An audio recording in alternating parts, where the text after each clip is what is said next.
A global rescue effort is underway in quake-hit Turkey as well as Syria, where the death toll is in the thousands already. Will India's assistance be a diplomatic game changer? Hello and welcome to Worldview at the Hindu with me, Suhasini Haidar. This is episode 95. On February 6th, an earthquake measuring a massive 7.8 on the Richter scale hit southern Turkiye, or Turkey as it used to be known, and parts of Syria, followed by another massive earthquake of the same magnitude just a few hours later. You can imagine the scale of the devastation has been immense, the worst such in the region in nearly a century. More than 16,000 people are already confirmed dead, and that number keeps increasing. But with the critical period of 72 hours passing, this is the big fear, that many more bodies that are under the rubble still, and will mean that the death toll could rise very sharply in the next few days. Now in Turkey, the cities of Antakya and of course the province of Gaziantep are amongst the worst hit. And in Syria, places like Aleppo and Idlib, the destruction of buildings and roads have not just killed people, injured so many, cut off communication with many parts, food, water, everything now in short supply, and the clock is ticking. So a global effort now is underway. More than 30 countries are actually a part of the relief effort. They're all sending in planes with relief. Field hospitals are being set up, diggers and rescue teams, that's the need of the moment, including from India, from the UK, from the US, Russia, China, Japan, Israel, and most European countries. Now, Israel is particularly significant as it has tense ties with Turkey and is at war with Syria, and yet has coordinated with both countries for assistance for them. So what are the factors that are making this rescue a little more difficult than otherwise? One, bad weather. That is hampering relief flights, harsh winds, snow, making conditions for those who have survived very difficult unless they're able to get indoors. Many, of course, are already living in refugee camps along the Turkey-Syria border, and they need immediate assistance as well. Then, of course, there are sanctions, unilateral Western sanctions on Syria that have degraded their response systems, degraded many of their institutions, and now are delaying relief going in as well. Parts of Syria, the war-torn country, are under rebel control, some under ISIS or ISIS-affiliated groups, which could, of course, the worry is that they'll turn violent or try and take advantage of the disaster. So how is India helping exactly? And of course, we've seen those pictures go out. The NDRF, the National Disaster Relief Fund, this is force. This is, of course, been the force that has worked in a couple of natural disasters in the past. We'll tell you more about those. They've already flown in close to 100 rescue workers along with dog squads to help with the efforts. They're using what is called specialized CSSR, collapse structure research and rescue equipment and techniques. And in fact, if you look at this video, it shows a 6-year-old girl that was rescued by the Indian team in Nurdagi in Gaziantep province. Military medical contingent has also been sent. It set up a field hospital in Turkey for a 30-bed facility, and specialist X-ray machines, ventilators, generators, ambulances, about 25 tons of relief, protective gear, clothes, emergency medicines, medical items have also reached. Many more to follow. About 6 planes have gone in all from India by now. In addition, of course, the Indian embassy on the ground in Ankara has been tracking details of all Indians there in Turkey. About 3,000 live there at present. Information or assistance has already been requested for about 10 Indian nationals there. 1 Indian national is missing at present. Of course, India is one of the few countries that is helping both Turkey and Syria because of all the sanctions, as I said, Western sanctions on Syria. So listen in to what the Ministry of External Affairs, that's really a kind of coordinating body for what they call an all-of-government approach, which includes the military, includes the NDRF, so the MHA, as well as the diplomats in the Ministry of External Affairs. India has, since the tsunami crisis, built up enviable capacity in HADR, that is humanitarian assistance and disaster relief. We have in various parts of the world stretched ourselves in quick time, whether it was Operation Rahat, Operation Ganga in Sri Lanka, in the Philippines, Japan. All these were operations which were launched with increasing professionalism. And this time, the speed at which it was put together, and also this is probably the furthest we have gone in terms of our HADR involving specialized teams. So we sort of try and live up to our reputation as being first responders and also net security providers in these challenging times. So what is that reputation he refers to? Take a look at some of the Indian responses to previous disasters. And as the Secretary of the MEA pointed out, somehow 2004 tsunami was a coming of age for India's disaster relief. Remember, 300,000 people died across 12 countries across the Indian Ocean area. India was one of the worst hit in Tamil Nadu and in the Andaman and Nicobar Islands, and yet New Delhi was able to launch HADR operations, humanitarian assistance and disaster relief operations, for Indonesia, Maldives, as well as Sri Lanka. In fact, the Indian Navy deployed about 32 ships, 7 planes, 20 helicopters in support of 5 simultaneous rescue, relief and reconstruction missions. Indian naval groups were able to start the rescue operations in neighboring countries within 12 hours from the time of tsunami. Remember, on December 26th, in 2004, it was the first foreign navy to reach in many, if not most of the cases. Then there was 2005, the India-Pakistan earthquake. Kashmir was the worst hit on both sides of the line of control.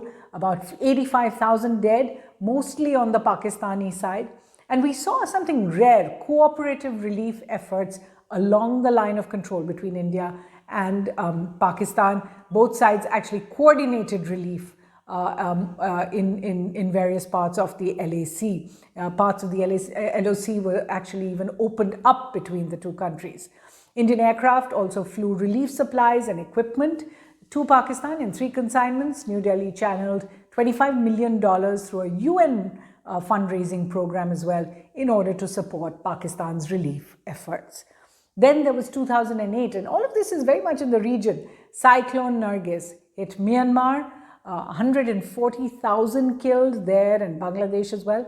India launched Operation Sahayata. 2 naval ships, 2 Air Force planes supplied the first international relief that reached Myanmar. Remember, again, lots of sanctions there. More than 100 tons of relief material in all was sent in there, and of course, Indian team stayed for a very long time and helped also with the reconstruction. And then in 2011, there was a big one in Japan, the Fukushima earthquake and tsunami that killed about 15,000. And what was more dangerous and frightening was it caused the meltdown of the Fukushima nuclear power plant there. An Indian relief and rehabilitation team consisting of 46 specialists from the National Disaster Management Authority, the NDMA, were part of a 10-day-long mission that was requested by the Japanese. India offered nuclear safety experts as well. They sent blankets, water, and other relief. In the more recent past then, there was the 2015 Nepal earthquake. About 9,000 people died, little less than 9,000 died in the earthquake of a magnitude similar, 7.8 on the Richter scale. The NDRF deployed 16 teams comprising helicopters, transport aircraft. 700 rescuers went in along with 18 dogs, so these dog squads as well. The government also dispatched about 1,200 tons of relief by rail and road. So it was a very, very large effort for Nepal that India shares an open border with. In addition, Indian aid for the reconstruction effort has been used for rebuilding homes, schools, and others. But this did come with some bumps of this magnitude reconstruction effort, but many Nepalis did feel insulted by some of the Indian media coverage of what was seen as India's largesse. So that was something to watch out for. We'll tell you a bit more about that later. Since then, The NDRF and Indian military have been pressed in for operations during the 2017 Mora cyclone in Bangladesh and Sri Lanka, 2019 cyclone Idai in Mozambique. There were 3 naval warships that were close by and went to help.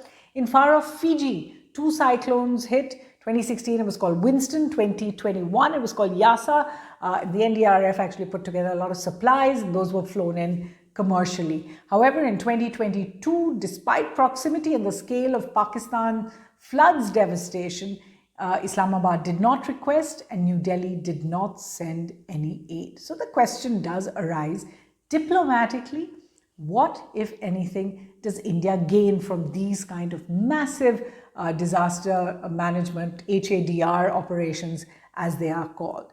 The first is, of course, diplomatically speaking, apart from the humanitarian aspect to all of this, because obviously there are some times that India does send in teams, others where it does not or is not able to. The first is that there is a bilateral ties bump. In this case, with Turkey, it was a reset. Ties have been tense between the 2 countries for some time, particularly over Turkish statements on Kashmir. Even so, the fact that the government put aside its political considerations and sent aid, just as, remember, Turkey did in sending relief to India during the COVID pandemic in 2021 and the Delta virus in particular. It does help the bilateral relationship as a result. With Syria, of course, India has had a traditional position of supporting Damascus, and this solidified India's reputation as a friend there. The second is that India's global responder image only grows, especially in the year of the G20 presidency for India. India's assistance to Turkey and Syria has certainly burnished its image as a leader of the developing world. The fact that India is able to do this, the Indian naval operations that coordinate 5 simultaneous missions that caught global attention during the 2004 tsunami, were really a key reason for the Quad being formed with Australia, Japan, and the US. India has showcased its HADR prowess since then, both independently and as part of the Quad. In the Indo-Pacific, we've seen these efforts grow. The fourth is that India's military capability really does come out on display, including transporters, field hospitals, technical teams, setting up all of this, as well as the big, massive C-130s and other planes that are sent in. It also improves India's own response time and helps with India's preparation, training, and the use of equipment for future calamities as well. Diplomatically, of course, there is everything to gain and little to lose by helping a country in its time of need, whether that country is a friend or a foe. However, disaster diplomacy does bring in more dividends in goodwill terms when it is done discreetly, as all nations, especially those in our neighborhood, as we saw with Nepal, have their own sovereign pride. I wrote a little bit about it in a blog called Sound Not the Trumpet, which was written about the Nepal earthquake relief. I hope you are able to find that. The link is given there, especially if you log into www.thehindu.com. Let's get you some more reading recommendations. 3 papers on India's HADR in the 21st century. It's called India's Response to Disasters and Humanitarian Assistance in South Asia by Shreya Upadhyay. This is in the Indian Foreign Affairs Journal. Indian Military Diplomacy, Humanitarian Assistance and Disaster Relief. This is by C. Rajamohan. He wrote it at the National University of Singapore, ISAS, as well as a third paper called Neighborhood First Responder, India's Humanitarian Assistance and Disaster Relief by Saneet Chakradev. And this came out with Brookings. As I said, each of these links are available on the Worldview website on www.thehindu.com. Let's get you some books as well. If you're interested in Turkey, what's happening there. Erdogan's Empire, Turkey and the Politics of the Middle East is written by Sonar Kagapte. As well as another book which you might find interesting because of the reference to India. It's called A Question of Order, India, Turkey and the Return of Strongmen. This is by Basharat Peer, who's of course an Indian author. There are some books on the Syrian humanitarian crisis. One of the books that I really enjoyed reading was something called The Girl from Aleppo Nujeen's Escape from War to Freedom. This is by Nujeen Mustafa and Christina Lamb. It's a simple book. It's written about this girl who is really in a wheelchair. She's a paraplegic, and how she gets out of Syria during its worst times.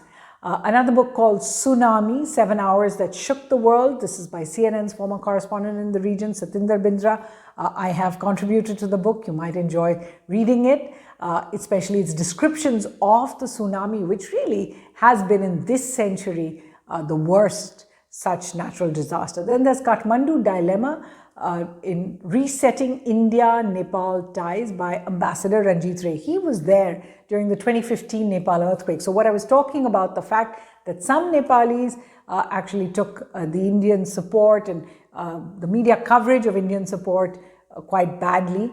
It writes about how that played out from Kathmandu.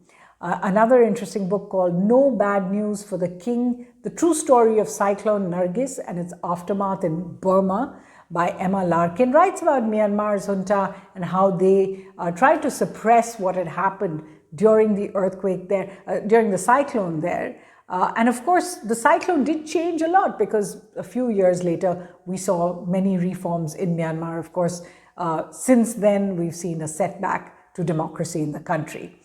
There is another book, controversial in India, called The Political Biography of an Earthquake, Aftermath and Amnesia in Gujarat by Edward Simpson. This is, of course, about the Bhuj earthquake and how government rescue efforts followed actually were very successful, but how also a lot got forgotten. Two more books, one called Disaster Diplomacy, How Disasters Affect Peace and Conflict. This is by Ilan Kelma. Very, very interesting book, really about some of these countries that have emerged from their conflicts because of a natural disaster and a calamity that kind of brings them together. It's always that situation between neighbors who are warring with each other that sometimes benefit the most. The Disaster Profiteers, How Natural Disasters Make the Rich Richer and the Poor Even Poorer. It's certainly worth thinking about. This is by John C. Mutter. So there is a lot to think about, and of course, hope that those rescue efforts in Turkey and Syria are able to succeed in the next few days. And we do hope you return to Worldview from the team here. Thanks for watching.